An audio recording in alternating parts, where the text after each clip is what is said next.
함께 하나님의 말씀을 보도록 하겠습니다. 예수 그리스도의 종 바울은 사도로 부르심을 받아 하나님의 복음을 위하여 택정함을 입었으니. 아멘. 네, 오늘은 하나님의 복음을 위하여 택정함을 받은 사람이라는 제목으로 여러분과 함께 말씀을 나누기 원합니다. 여러분, 빚을 져보았어요? 지금도 빚이 있습니까? 아마 대체로 어른들은요, 성인들은 빚을 지고 살아요. 네. 근데 빚이 많으면 굉장히 마음이 힘들어지죠. 근데 이런 빚뿐만 아니라 성경에 보니까 우리가 다 빚을 진 사람들이라는 거예요. 그러니까 그리스도인이라고 하면 언제 어디서나 모든 사람이 다 빚진 사람이라고 성경이 말씀합니다. 그래서 오늘 14절에 보면은 그렇게 말하고 있어요. 헬라인에게나 야만인에게나 지혜 있는 자에게나 어리석은 자에게 우리가 다 빚진 자라는 거예요. 그것이 성경에서 가르쳐주는 그리스도인의 모습 중에 하나예요. 여러분, 그런데 이 빚진 자들이 해야 될 일이 무엇인가를 잘 알지 못하면 우리가 주님 앞에서 이 빚을 제대로 감당하지 못하고 갚아내지 못하는 삶을 살 수 있습니다. 사람들은요, 멀쩡하게 두 눈이 잘 떠져 있음에도 불구하고 눈이 먼 사람들이 많이 있습니다. 눈이 멀었기 때문에 어디로 가야 될지를 모릅니다. 방황하면서 사는 겁니다.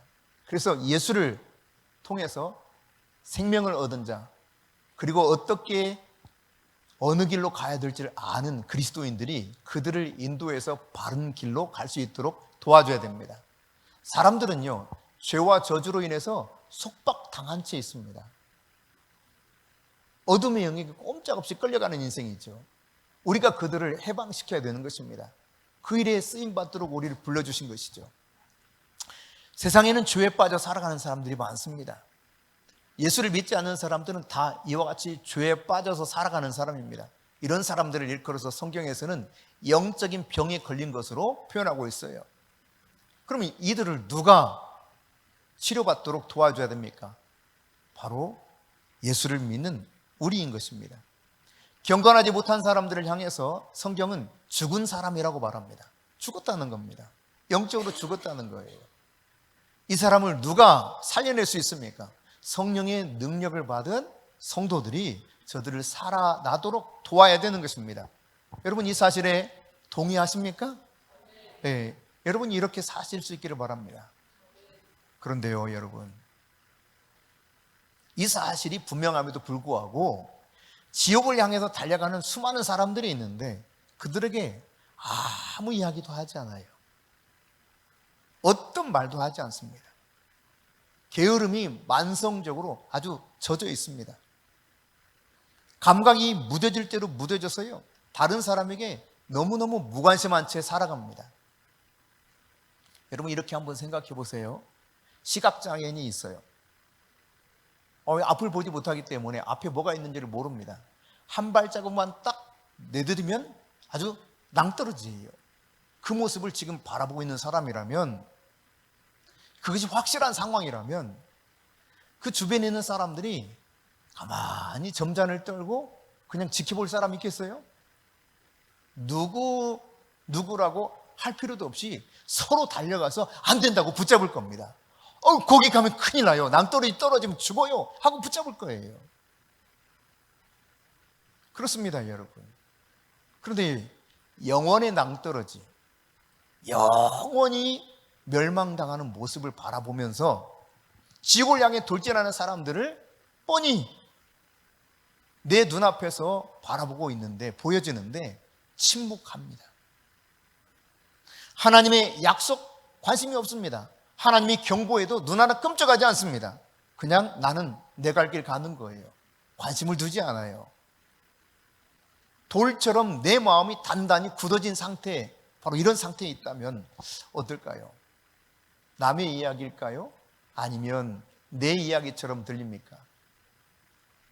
사람들이요, 헤어스타일에 특히 여성들은 시간을 많이 씁니다. 굉장히 머리에 신경을 많이 쓰시죠? 네. 사람들을 만나서 이야기하고 또 이런저런 일들을 하면서 얼마나 많은 시간과 에너지를 쓰는지 모릅니다. 그래서 그런지요, 사람들이 멸망으로 달려가는 지옥에 떨어질 수밖에 없는 이 사람들을 다 잊어버리고 살아요. 침묵한다니까요. 관심이 없어요. 우리가 사람들을 볼 때 이런 이야기 하는 경우들이 있어요. 요즘도 신문을 배달하거나 우유를 배달하는 분들이 계시잖아요. 주로 이제 아침 일찍 일어나서 이 일들을 해야 됩니다. 과거에 저도 잠깐 신문을 돌려본 적이 있는데 새벽 3시에 일어나야 돼요. 삽질을 끼울 때면. 정말 죽을 맛이더라고요. 근데 신문 배달하거나 우유 배달하기 위해서 일찍 일어나면 사람들이 뭐라 그래요? 참 부지런하게도 산다. 저렇게 사니까 진짜 인생 뭔가 돼도 될 거야. 대체로 그렇게 말을 하죠. 그런데요, 새벽 기도에 5시 반에 나오기 위해서 5시쯤만 일어나도 쟤는 뭐 광신자처럼 예수를 믿어. 적당히 믿지 왜 저러는지 모르겠어. 이러는 사람들이 있습니다. 한 25년 전, 30년 전에는요, 사람들이 열심히 공을 굴렸어요. 아시죠? 손가락 사이에 공을 껴가지고 열심히 굴렸습니다. 볼링이 하여튼 그 시대에 굉장히 사람들이 빠져 살았어요. 물론 지금도 합니다만 그때처럼은 하지 않는 것 같습니다. 요즘은 그보다 작은 공에 눈을 돌렸죠? 조그마한 공, 뭐예요? 골프. 네, 저는 골프를 모릅니다만 골프를 하는 사람들은 골프에 늘 빠져 있더라고요. 제 바로 밑에 동생이 골프를 하는데 가족들하고 함께 골프를 하는데 다 해요, 그 집 가족들은. 근데 이제 집에만 오면은 TV를 틀어서 어디를 볼까요? 무조건 골프야. 시간만 남으면 골프를 보더라고요. 여러분, 골프를 연습할 때 7시간, 8시간 하루에 연습하게 되면, 여기 골프 하시는 분들 계실 텐데 7시간, 8시간 하는 사람들 보면 어때요? 와, 진짜 끈기 있네. 아마 그럴 거예요. 대단하다. 어떻게 하루에 7시간, 8시간 그렇게 끈기 있게 해? 칭찬할 겁니다. 그런데 기도와 전도지를 이렇게 배포하면서 하루에 7시간, 8시간 돌리면 어때요? 미쳤구만, 미쳤어. 저 사람 예수에게 미쳤나 봐. 이거 교회에 미쳤네. 아마 그럴 겁니다. 틀림없이.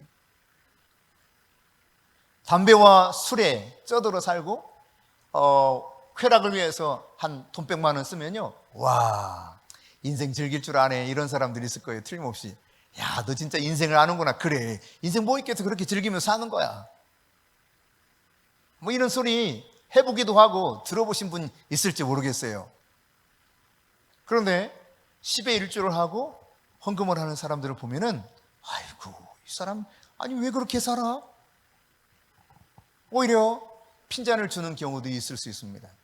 사실 따지고 보면 다 이게 성경의 말씀과는 완전히 거꾸로 된 인생을 살아가는 사람들의 이야기죠. 여러분, 그러나 우리는 인생을 살아가는 것이 천년만년 사는 것이 아닙니다. 다 인정하는 것처럼 죽어요, 죽어.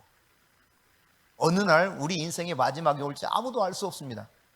반드시 준비를 해야 된다는 이야기입니다. 왜냐하면 그것으로 끝이 아니기 때문에, 심판대 앞에 설 수 있기 때문에. 고린도전서 11장 31절에 보니까 우리가 우리 자신을 잘 살펴야 된다는 거예요. 왜? 주님의 심판대 앞에 설 그날이 있기 때문에 심판대 앞에 서기 전에 우리 자신을 잘 판단하고 준비해야 된다는 사실을 말씀하고 있습니다. 오늘 이 사실을 잘 깨달았던 바울이 로마에 있는 성도들에게 편지를 쓰면서 편지 쓰는 자기 자신이 누구인가를 밝히는데, 그게 1절에 1절. 자, 같이 다시 한번 봅시다. 예수 그리스도의 종 바울은 사도로 부르심을 받아 하나님의 복음을 위하여 택정함을 입었으니. 바울은 예수 그리스도의 종이라고 자신을 먼저 소개하고 있습니다. 여러분, 이 종은 자유가 없죠. 종은 강제로 노역할 수밖에 없습니다. 그래서 헬라 사람들이나 로마인들은요, 이 종들이 강제 노역을 당하는 것을 혐오스럽게 생각했습니다. 인간이 강제로 노역을 하게 되면은 아주 정말 그것은 치욕스러운 것이다, 이렇게 여겼어요. 물론 충성스럽게 정부에 자발적으로 자신이 봉사하면서 섬기던 것에 대해서는 반대하지 않았지만, 억지로 강제적으로 노역을 하게 되면 굉장히 이것은 아주 치욕스러운 일로 여겼단 말이죠. 그러니까 적어도 종이라고 하는 단어, 노예라고 하는 단어는 헬라 시대와 로마 시대에 환영을 받지 못하는 이야기였습니다. 그뿐만 아닙니다. 여러분, 유대 사람들도 마찬가지입니다. 유대인들이 이 종이라고 하는 둘로스라고 하는 단어를 이제 구약 성경에서 찾아보게 되었을 때 몇 군데만 보면, 먼저 출애굽기 13장 3절에 그렇게 기록하고 있어요. 모세가 애굽의 종되었던 집에서 나온 그날 유월절을 이야기하는데, 너희들이 이집트에서 노예였다는 것이죠. 이럴 때 쓰는 것입니다. 그러니까 노예 생활, 종노릇 했던 것을 떠올리게 하는 그런 좋지 않은 기억을 하게 하는 그런 단어가 이 노예, 종이라는 단어예요. 그뿐만 아니라 창세기 29장에 보면 이제 외삼촌 라반의 집에 일시로 피해서 외삼촌 라반을 위해서 야곱이 봉사하거든요. 근데 너 내 딸 좋아하는데 라헬을 위해서 7년간 봉사해 그랬어요. 그래서 선뜻 그렇게 합니다. 그런데요, 이게 웬일입니까? 라헬을 주겠다고 하는 외삼촌이 속이고 조카를 속이고 그 언니 레아를 준 거예요. 그래서 어처구니가 없는 가운데 있는데 다시 너 7년 더 일하라는 거예요. 그러니까 부조리한 봉사, 불법적으로 일하게 하는 것, 이런 것들을 떠올리는 단어가 바로 이 노예, 종이라는 단어입니다. 그럼에도 불구하고 바울이 자기 자신을 소개할 때 뭐라고 소개하고 있다고요? 예수 그리스도의 종이라는 거예요. 종. 여러분, 종은, 노예는 속량을 받아야만 자유케 될 수 있습니다. 속량이라고 하는 것은, 리뎀션, 속량이라고 하는 것은 상거래할 때 쓰는 용어거든요. 근데 어떤 사람이 노예의 주인이라면 이 노예의 주인에게 이 노예 값이 매겨져 있어요. 그 값을 지불하고 소유권을 넘겨받을 때 쓰는 단어가 속량이에요. 그러니까 죄 그리고 허물로 인해서 인간은 다 저주를 받아서 마귀의 종이 되었습니다. 자유가 없습니다. 끌려다니는 인생을 살 수밖에 없습니다. 왜 사람이 악하고 왜 사람이 내 마음은 그렇지 않은데 죄를 계속 범하면서 살아가느냐? 바로 죄의 종, 마귀의 종노릇 하고 있기 때문에 그런 거거든요. 근데 이 죄와 허물로 마귀의 종노릇 한 사람들을 예수님께서는 십자가에서 자신이 살과 피, 모든 몸을 다 내어주시고 그 대가를 지불한 이것으로 인해서 되샀어요. 이걸 속량이라 그럽니다. 그러니까 바울은 이전에 예수님을 몰랐기 때문에 그런 죄 가운데서 죄의 종노를 하고 살았는데, 예수님을 만나게 되었고 예수님의 십자가의 은혜로 속량받은 사람이 되었기 때문에 이제 이렇게 표현하는 거예요. 예수 그리스도의 종이다. 예수가 그리스도라고 하는 사실은 예수가 구세주라는 이야기입니다. 죄 가운데서 자기를 건진 메시아라는 이야기예요. 동시에 예수님이 자기 대신 그 모든 죄값을 지불하시고 사셨기 때문에 이제는 예수 그리스도의 종이 되었다고 고백하고 있어요. 여러분, 우리 또한 마찬가지 아니겠습니까? 죄 가운데 사는 모든 사람들이 예수 그리스도의 십자가의 구속의 은총을, 그분이 대가를 지불하신 이 은혜로 말미암아 이제는 자유케 되었고 이제 그의 것이 되었습니다. 나를 사신 예수님의 것이 되었다는 이야기입니다. 여러분, 과거에 이 유리컵은 그냥 어디 마켓에 그냥 시장에 있던 거예요. 그런데 누군지 전 잘 모르겠어요. 저희 교회 성도 가운데 한 사람이 값을 지불하고 샀기 때문에 바로 이 자리에 있을 수 있는 것입니다. 우리가 예수 그리스도를 믿게 된 것도 동일한 것입니다. 예수님을 알지 못했을 때는 죄에게 매여서 종로를 하고 살아갔는데, 예수님 믿자 예수 그리스도의 십자가의 은혜로 우리의 죄가 다 도말되고 이제는 예수 그리스도의 사람이 되어서 예수 그리스도의 종으로 살아가게 된 것이죠. 그러니까 예수를 믿는 사람은 예수님의 뜻대로 살아야 될 존재라는 이야기입니다. 이해되셨어요? 지금 제가 말씀드린 내용이 이해되셨어요? 그래요. 그러니까 예수를 믿는 사람은 나를, 그분이 대가를 지불하고 샀기 때문에 이제 그분이 내 인생의 주인이 되었어요. 따라서 나는 예수님을 위해서 살아야 돼요. 그분의 뜻대로 살아야 되는 존재라는 이야기입니다. 이런 측면에서 보면 우리 인생의 아주 중요한 문제 중에 하나, 우리가 하나님 앞에 나아가서 정말 중요하게 여겨야 될 것 가운데 하나는 기도를 응답 받느냐 안 받느냐 이게 중요한 것이 아닙니다. 기도 응답 안 받아도 사실 큰 문제가 없어요. 기도 응답 받아야 되겠죠. 근데 안 받아도 그렇게 문제가 안 돼요. 정말 중요한 문제는 뭐냐면 내가 과연 주님의 뜻대로 살고 있는 거예요. 왜? 예수님이 나를 사셨기 때문에. 예수님의 뜻대로 살고 있는가? 사실 이것만 되면 우리가 구하지 않아도 되거든요. 구하지 않아야 해도 있어야 될 것을 아시는 하나님께서 풍성하게 그분의 뜻대로 사는 자에게 부어주시기로 약속을 이미 하셨습니다. 그러니까 내가 지금 예수님의 뜻대로 잘 살고 있나? 이걸 살펴보는 게 제일 중요하다. 그러다가 심판대 앞에 가기 전에 나를 잘 판단해 보지 못하고 주님이 나를 사셨는데 나의 주인 되신 예수님 뜻대로 살지 못하다 가게 되면 이 큰일이거든요. 여러분 세상에서 우리가 살아가는 동안 세상에서 가장 미련한 사람이 누굴까? 못 배운 사람이 아닙니다. 세상에서 가장 미련한 사람은 자기가 하고 싶은 일만 하고 살아가는 사람이에요.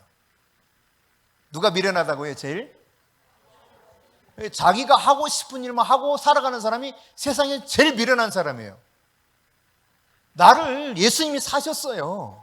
그러니까 우리는 예수 그리스도를 믿는 우리는 내 마음대로 살아서는 안 되는 존재가 됐다는 이야기입니다. 주인이 내가 살아가야 될 그 테두리를 정해 두셨거든요. 이 주인의 뜻대로 사는 게 중요한데 내가 원하는 일만 하고 살아가면 그야말로 인생 비참하게 되는 겁니다. 아직 몰라서 그런 거예요. 오늘 예수 그리스도의 종이라고 자기 자신을 소개했을 뿐만 아니라 바울은 이어서 뭐라고 말합니까? 사도로 부르심을 받았다고 이렇게 말합니다. 사도 아포스톨로스는 보냄받은 자 그런 뜻입니다. 세상에 보냄을 받았다는 거예요. 목적이 있는 인생으로 세상에 보내진 존재, 그가 사도입니다. 사도. 이것을 이제 영어로서는 앰버서더라고 그래요. 대사죠, 대사. 여러분, 여러분의 자녀나 혹은 여러분이 혹시 대사, 외교관이 되어서 대사가 되기 원하시는 분이 있을지 모르겠어요.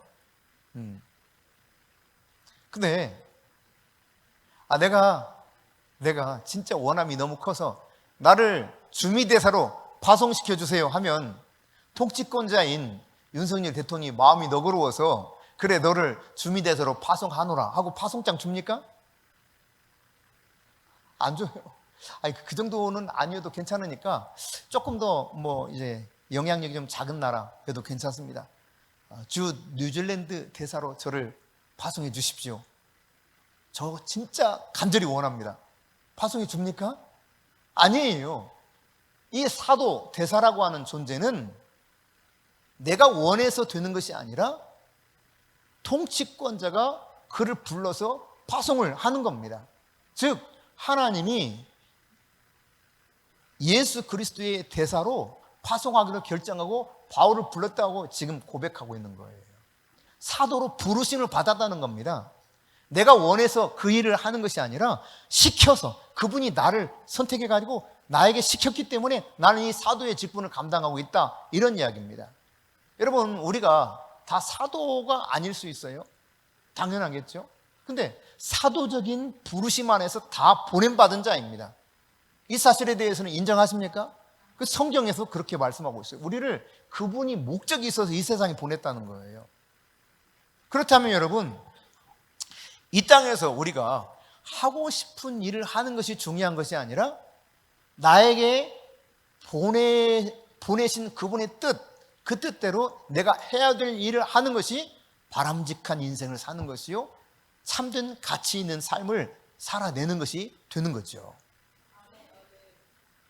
따라서 여러분이 하고 싶은 일보다 하나님께서 원하시는 일을 할 수 있기를 축복합니다. 그게 진짜 복이에요. 다시 말씀드립니다. 여러분이 하고 싶은 일이 아니라 그분이 하기를 원하시는 그 일을 하실 수 있기를 바랍니다. 그러니까 내가 하고 싶은 일 그만두고 성경이 요구하는 일을 해야 돼요. 성경이. 성경이 무엇을 요구하고 있는가? 예수님이 무엇을 말씀하고 있는가? 예수 그리스도의 몸된 교회에 내가 어떤 존재로 살아가야 될 것인가? 내가 원하는 일 그거 하지 말고요, 주님의 몸이 원하는 일을 해야 돼요. 아멘? 아멘입니다. 아멘. 바울이 사도로 부르심을 받아서 그분이 시키는 일을 지금 감당하고 있다는 고백을 여기 담고 있는 겁니다. 많은 사람들은 예수를 믿긴 믿는데 어떻게 믿냐면 내가 하는 일이 더 잘 되게 나를 도와줄 분으로 믿고 있어요. 물론 그것이 완전히 틀린 이야기는 아닙니다. 조금 맞는 이야기예요. 조금. 근데 진짜 예수를 믿는다고 하는 것은 예수 그리스도의 종이요, 예수 그리스도의 사도적인 삶을 살아가는 그런 사람이 되어서 나를 죄와 사망 가운데 건지셔서 이제 나를 구속하시고 속량해 주시고 이제는 나의 주인이 되신 그분의 뜻, 그것을 위해서 살아가야 될 존재가 바로 예수 믿는 그리스도인이라는 사실입니다. 할렐루야. 그런 인생이 될 때 여러분이 진짜 하나님이 성경을 통해서 약속해 놓으신 은혜와 복을 온전하게 누릴 수 있게 될 것입니다. 바울은요, 한편 뭐라고 말하냐면, 다시 1절 보세요. 같이 읽습니다. 예수 그리스도의 종 바울은 사도로 부르심을 받아 하나님의 복음을 위하여 택정함을 입었으니, 뭘 위해서 택정함을 입었다고요? 그렇습니다. 바울은 예수 그리스도의 종일 뿐만 아니라 예수 그리스도의 사도로 부르심을 받았고, 그는 무엇을 위해서 선택받았느냐? 그렇게 하나님이 사도로 부른 이유가 무엇이냐? 하나님의 복음을 위해서 택정함을 받았다, 선택됐다는 거예요. 여러분, 예수 믿는 거요, 아무나 못합니다. 이 자리에 여러분 앉아있는 거 아무나 못하는 거예요. 그냥 어떤 생각 속에서 어떤 뜻으로 왔는지 다양하게 다 다룰 수 있겠지만 여기 앉아있는 자체가 기적 중에 최고의 기적 중에 하나입니다. 하나님께서 택정함을 입었는데 무엇을 위해서 그렇게 택했느냐? 하나님의 복음을 위해서 택했다는 사실을 이야기하고 있죠. 근데 이 복음이라고 하는 단어는요, 사실 전쟁 용어입니다. 전쟁 용어. 여러분, 전쟁이 일어나면 전쟁터에 나가서 싸우는 사람이 있죠. 그리고 성 안에 남아있는 사람이 있습니다. 그래서 성 안에 이제 부녀자들, 노인들, 어린아이들, 혹은 질병에 있는 사람들, 이런 사람들이 있을 거 아닙니까? 전쟁에 나간 사람도 긴장이 되지만 이 성 안에 남아있는 사람은 어때요? 굉장히 긴장됩니다. 초조합니다. 불안합니다. 과연 내 자식이 군대에 나갔는데, 내 남편이 군대에 나갔는데, 우리 아빠가 군대에 나갔는데 어떻게 됐을까? 이겨야 되는데 지면 큰일이잖아요. 그러면서 이제 전쟁터에서 소식이 오기를 기다리거든요. 저 멀리 누군가 이 소식을 가져와요. 그런 사람들을 일컬어서 보발꾼이라 그러는데, 제가 이미지를 좀 찾아보니까 별로 그렇게 썩 좋은 이미지가 없더라고요. 저런 이미지. 네. 지금 소식을 또 막 달려오는 거예요. 옛날에 저렇게 보발꾼이 막 달렸습니다. 왕이나 왕궁에서 주는 소식을 가지고요. 그런가 하면 이제 말을 타고 막 달려가서 소식을 전하기도 했죠. 이 보발꾼이라는 뜻은 뭐냐면, 기본적으로 달리다 뛰다 이런 의미를 가지고 있습니다. 빨리 달려서 공문을 전달하는 거예요. 내용을. 왕실에서 어떤 일이 지금 이야기되고 있는가, 왕이 어떤 뜻을 가지고 있는가, 이 편지를 통해서 그 소식을 전하는 그 사신을 보발꾼이라 그래요. 그런데 또 한편 군대에서 지금 전시 상황인데 전쟁이 어떻게 돌아가고 있는가, 이것을 전해주는 전령, 이걸 보발꾼이라 그러는데, 바로 그런 상태 속에서 막 소식을 기다리고 있는 거예요. 이 소식을 기다리고 있을 때 이제 이 소식이 오는데요, 이 전쟁에서 어떤 소식이 오느냐에 따라서 굉장히 그 전체 모든 것이 달라집니다. 지면 모두가 다 죽거나 노예가 돼요. 그러니까 이겨야만 되는 겁니다. 지면 자유를 뺏겨요. 종이 돼버립니다. 그런데 이 보발꾼이 와가지고 우리가 이겼다, 이 소식을 전해주게 될 때 이게 바로 기쁜 소식, 복음이에요. 유앙겔리온. 우와, 우리가 이겼다! 예수님이 십자가로 모든 죄와 사망 권세를 깨트리시고 부활하셔서 다 이겼다! 라고 선포하는 게 복음입니다. 원수마귀의 모든 것을 이기셨도다. 이게 복음이에요. 근데 여러분, 어떤 것이든지 게임이든 전쟁이든 이겼다라고 하면 어린애도 다 기뻐하죠. 그렇죠? 네. 제가 얼마 전에 그 유럽 그 축구 이거 막 지금 한참 결승 안 나오잖아. 뭐 하여튼 그래서 이제 좀 봤어요. 보는데 어느 나라인지 기억이 안 나는데요. 그냥 이렇게 지다가 한 골을 넣었어. 그래서 1대1 무승부가 되는데 막 열광을 하는 거예요. 열광. 유럽 사람들 축구에 진짜 미친 거 알죠? 보통 미친 거 아니에요. 근데요, 어른들만 그런 게 아니야. 꼬맹이에요, 꼬맹이. 애가 안고 있는 꼬맹이가 뭘 얼마나 알겠어. 그냥 막 골 넣었다고. 아직 이긴 것도 아니야. 그렇게 기뻐해요. 근데 전쟁에서 여러분 이겼단 말이에요. 우리가 이겼다, 이 소식이 얼마나 기뻐하는지 몰라요. 예수님이 십자가와 부활 사건을 통해서 모든 죄와 저주를 해결하시고 사망 권세를 깨트리시고 승리하셨다, 이 소식이 바로 복음인데, 여러분, 우리가 이 복된 소식을 얼만큼 기뻐하느냐는 노예로 전락하는 삶이 얼마나 비참한가를 아는 만큼 그 기쁨은 배가 될 수 있습니다. 이걸 잘 모르면 좀 기뻐해요. 조금. 애는 기뻐하긴 해도 뭐가 뭔지 모르고 그냥 기뻐하는 거예요. 그러나 전쟁터에 자기 남편이 나갔는데 이겼다 그래. 이제 곧 남편이 돌아온다 그래요. 얼마나 기뻐요. 이 애가 기뻐하는 것과 엄마가 기뻐하는 것도 차이가 있어요, 없어요?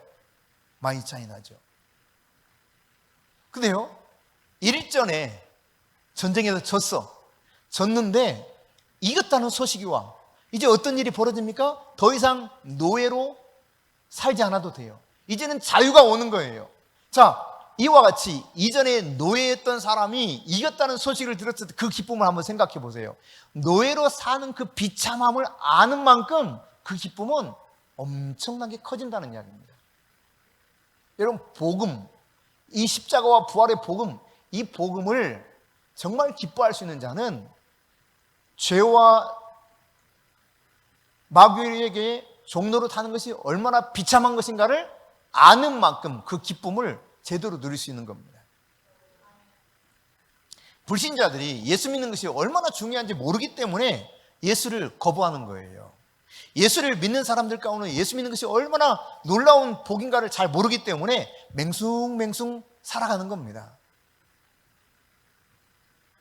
실제로 전쟁에서 패배하면 죽거나 노예가 된다는 사실처럼 우리가 이 영적인 전쟁 가운데 패배한 인생을 살게 되면 얼마나 비참할 것인가를 알아야 건진받은 예수 그리스도의 십자가로 인해서 내가 구속받은 이 속량함을 받은 이 사건이 얼마나 기쁜 소식인가를 알게 된다는 이야기죠.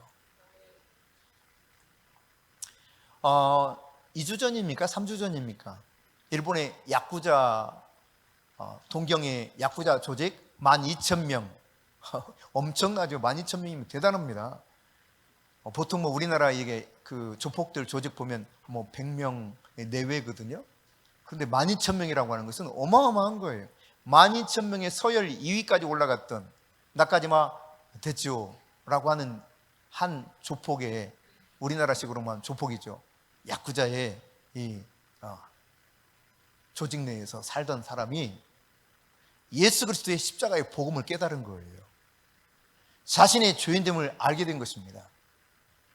왜 내가 죄인되었다고 말하나 했다가 하나하나 깨달아가면서 진짜 이 죄가 얼마나 무서운가를 깨달은 거죠. 그리고는 생명도 자칫하면 잃을 수 있는 그 조직에서 나오는 것을 결단하잖아요.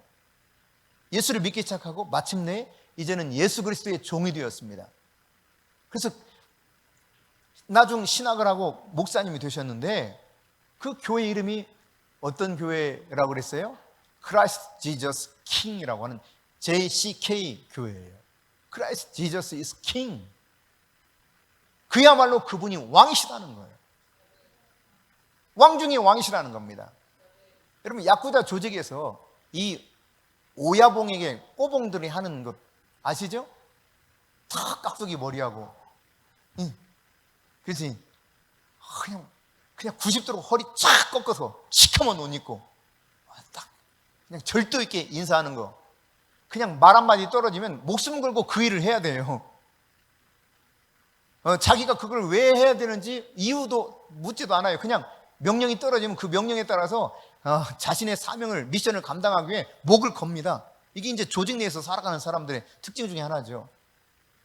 이런 죄 가운데서 죄의 우두머리가 되었던 사람이 건진받으니까 죄 가운데서 살아가는 것이 얼마나 인생이 처참한가를 깨달은 거죠. 제가 몇몇 분들하고 한번 이야기 나눴는데 이날까지만 대치호 목사님하고 이렇게 사진을 같이 한번 찍은 적이 있어요. 제가 오늘인지 어젠지 여러분 단톡에 올렸던 그 사진이기도 한데, 그래서 사진을 찍는데 이분이 약간 떨어져서 찍으려고 하길래 제가 이렇게 가까이 이렇게 등을 만지면서 이렇게 오라고 이렇게 등을 이렇게 만졌습니다. 그런데요, 깜짝 놀랐어요. 제가 저는 송판을 만지는 분 줄 알아요. 송판. 완전히 얼마나 딱딱한지 이 나무판 만지는 줄 알았다니까요. 등이. 제 등은 좀 부드러워 보여요. 근데 그분 등은 완전 송판처럼 딱딱하더라고요. 그래서 제가 속으로, 이야, 야구자 12,000명의 서열 2위까지 가려면 이 정도로 운동을 해야 되는구나. 얼마나 운동을 했으면 이렇게 완전히 그냥 이 등이 전체가 송판처럼 딱딱할까. 이야, 파이프로 때려도 이게 파이프가 부러지겠다, 이런 생각을 했어요. 그리고 이제 식사하러 갔는데, 우리 한경수 집사님하고 같이 이제 식사하러 갔는데, 제가 그 자리에서 그랬습니다. 운동을 정말 많이 하셨나 봐요. 등을 이렇게 사진 찍을 때 제가 잠깐 이렇게 스쳤는데 완전 송판처럼 딱딱하던데요. 그랬더니 이성애 사모님 하시는 말씀, 목사님 운동 하나도 안 해요. 일도 안 해요. 숨쉬기 운동만 해요. 그래. 근데 그렇게 왜 그렇게 딱딱해요? 그랬더니 이 사람이 마약을 얼마나 많이 했는지 몸이 다 굳었다는 거예요. 여기서부터 여기까지 다 완전 딱딱하게, 여러분 만져보면 정말 놀랄 거예요. 저는 그런 몸을 한 번도 만져본 적이 없어요. 완전히 굳었어요. 나무판처럼. 이런 조직 내에서 어둠의 자식으로 살아가는 것이 얼마나 비참한 것인가, 이걸 알았던 나까지마 대치호 목사님은 예수를 믿어도 그냥 안 믿어요. 이제는 그분이 진짜 왕처럼, 그분이 진짜 주인처럼 믿는단 말이죠. 인생의 비참함이 뭔가를 알았기 때문에 그런 겁니다. 그래서 죄가 더한 곳에 은혜가 더 넘친다고 예수님 말씀하셨던 거, 그런 거예요. 김용희 선교사님 같은 경우는 어떻게 말씀하시냐면, 모태에서부터 예수를 믿었던 모태쟁이 이 사람들을 일컬어서 이분이 하는 표현이 있습니다. 모태 짱아치들, 저 모태 짱아치들 맨날 저것들은 안 된다는 거예요. 모태 짱아치들이 너무너무 모른다는 거예요. 죄 가운데 살아가면서 죄가 뭔지도 모르고 살아간다는 거예요. 모태 짱아치들. 뭐든지 모태 합니다. 주님이 뭘 하라고 그래도 모태예요. 나는 모태. 모태. 뱃속에서부터 모태. 이런다는 거죠. 근데 여러분, 죄가 뭔지를 아는 사람은, 그 죄의 노예로 살아가는 것이 얼마나 비참한 것인가를 깨달은 사람들은 더 이상 죄와 타협할 수 없는 인생이 되어서 살아갈 수 있게 되는 것이죠.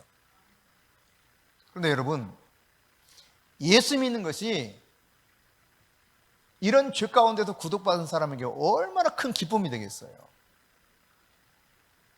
여러분, 복음은 로마서 1장 16절에 이 복음은 믿는 모든 사람들에게 구원을 주신 하나님의 능력이 된다고 그랬습니다. 누구에게 능력이 된다고 그럽니까? 유대인에게도 헬라인에게도. 즉 선택받은 하나님의 백성이든 아예 길거리 돌아다니는 개와 같은 이방인이든 할 것 없이, 즉 모든 사람들이 예수를 믿기만 하면 구원을 받을 수 있는 하나님의 능력이 복음이라는 거예요. 이 복음을 들으면 예수님이 대신 이겨줬어, 너 예수님하러 들어오기만 너는 살아나, 너는 더 이상 비참한 인생이 되지 않아도 돼, 이 사실을 그대로 받아들이기만 하게 되면 누구라도 그 은혜 가운데 살아갈 수 있게 된다는 사실을 언급하고 있죠. 여러분, 이 사실을 안다면, 이 사실을 우리가 깨달았다면 우리가 어떻게 해야 됩니까? 한 사람에게라도 이 소식을 알려야 되는 거예요. 당신 지금 인생에 이 영원의 낭떠러지 속에서 더 이상 그렇게 가면 안 돼요. 큰일 나요. 그 길 아니에요. 어서 돌아오세요. 이야기할 수밖에 없는 것입니다. 죄와 허물로 죽어간 당신을 살릴 수 있는 분은 오직 예수님밖에 없어요. 십자가에서 당신의 죄를 대신하신 예수님께로 돌아와야 돼요. 어서 예수 믿으세요. 어서 예수 믿으세요. 외칠 수밖에 없을 거예요. 오늘 여러분, 예수 믿는 사람을 죽이는데 앞장섰던 바울, 그는 다메섹 도상에서 부활하신 예수님을 만나게 되었습니다. 그리고 그는 변화를 받게 되죠.